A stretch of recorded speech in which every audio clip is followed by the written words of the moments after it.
Hello guys, I hope you're doing good. So right now I will I will start from here.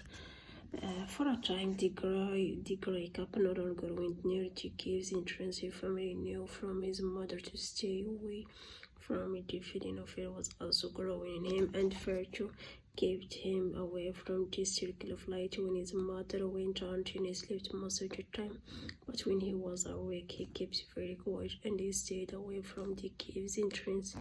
But the cave was growing fast, and as he grew he wanted to learn new things. His mother and fear kept him away from the circle of light for a time, but as he grew he wanted to explore. One day when his mother was hunting, he got up and moved towards the cave entrance. The lights got brighter and brighter. Phil told the gray cap to go back, but he wanted to find out about the world. As he went on until suddenly he arrived at trees. The light looked very different now. He could see the trees along the river. Above the trees was a mountain, and above that was a huge sky. Suddenly the gray cat felt very frightened. The hair stood up on his back and he growled fiercely at the world. Nothing happened. The gray cat kept looking around, and because he was so interested, he forgot to growl and he forgot to be afraid. He stepped out bravely into the air and fell down the river bank. He hit his nose on the ground and cried. Then he rolled over down the bank. As he fell, he cried out in fear. At last he reached the bottom of the bank and stopped rolling. He stopped crying and licked the earth off his coat. Then he looked around once again. He forgot about being frightened. There was so much to look at. He used around in the grass. He looked at a big plant. Then he walked around a dead pine tree. As he was sniffing at the tree, a squirrel suddenly ran out in front of him, frightened. The cap of his head down and growled, but his squirrel was even more frightened and it ran up the tree. This made the cat feel a little brave. He was learning fast. Some things were alive and some things were not alive. The things that were not alive did not move, but the things that were alive moved around, and you did not always know what they were going to do next. The cat decided to explore a little more. He moved slowly. At first he kept gnawing his nose against sticks and things. The stone under his feet moved, and it felt very strange to him, but the longer he walked, the better he walked. He was lucky on his first day out of the cave without looking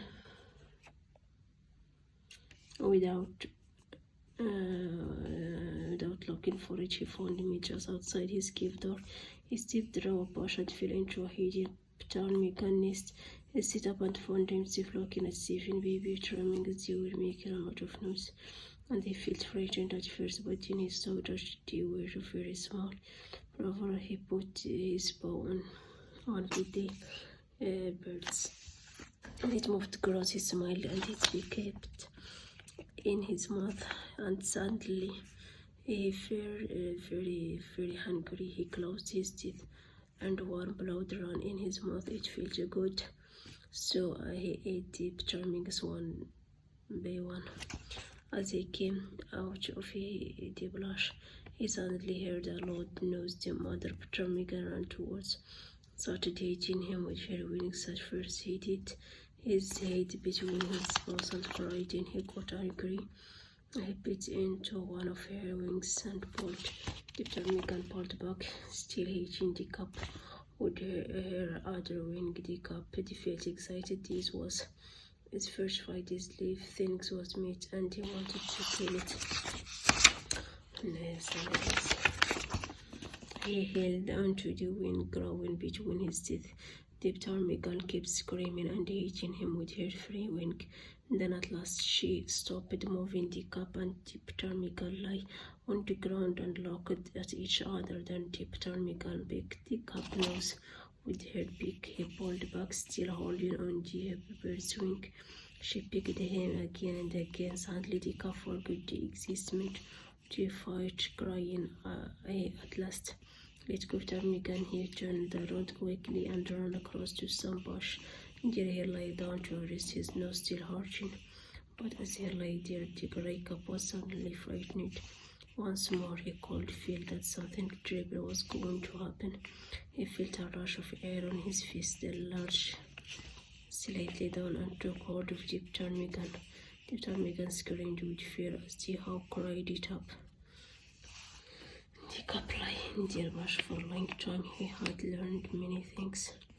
The daily things were meat, they were good to eat, but live things could start so hard. The cup suddenly felt very tired, and he remembered his mother at that moment, that her more than anything else in the world, so he started to look for the gift. But as the cup was walking along between some bushes, he suddenly heard an angry dinosaur's appeared out of the bush. The weasel Lord Cry made the cup hair stand up, and he growled at her.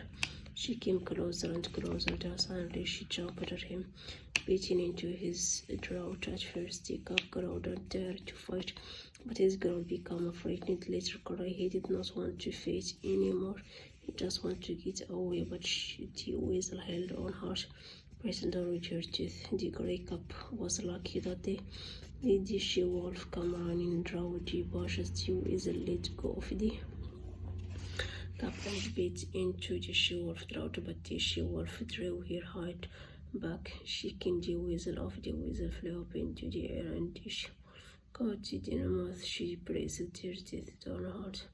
She-weasel was dead. She-cup was very happy to find more present to see him. She needed the idea with and the ones back to the gate to see him.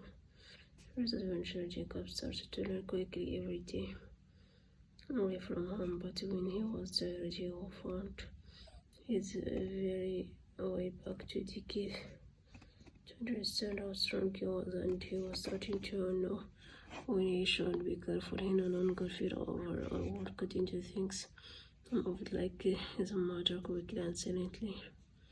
His nature care was getting stronger every day. He realized now how powerful his mother was. She always brought him meat, and she was afraid of nothing. He felt her power in other ways. To know when she was angry with him, she beat him with her teeth. And the older he grew, the fiercer she became. After a while, the cup started to hunt with his mother. He watched her carrying meat. Slowly he became braver and was no longer afraid of little things. He was learning the law of meat. Eat or be eaten. He knew that he did not have to worry about some animals. They were too small to kill him, but other animals were more dangerous, and if he did not kill them, they would certainly kill him. The cup had many things to learn. The world was full of surprise for him, but he loved to feed the life inside himself. Running after meat made him feel excited, and he enjoyed fighting. And after a while, he loved to lie in the sun full of food. He was very much alive, very happy, and very proud of himself. One day, however, life suddenly changed. The cup ran down out to the river to drink. Early one morning, he was still sleepy, so at first he did not notice anything. Then suddenly he saw and smelled something strange. 5 strange animals were sitting in front of him. The cup had never seen men before, and suddenly he felt very small. The cup knew nothing about men, but his parents and grandparents knew about men. They knew men were more powerful than any other living things, and somehow the cup could feel that too. The men were Indian. One of them walked over to him. Then slowly the man reached down to pick up him. The cup's hair stood up on his back, and he showed his little teeth. Look at his white fangs. The man laughed. The man leaned and came closer and closer.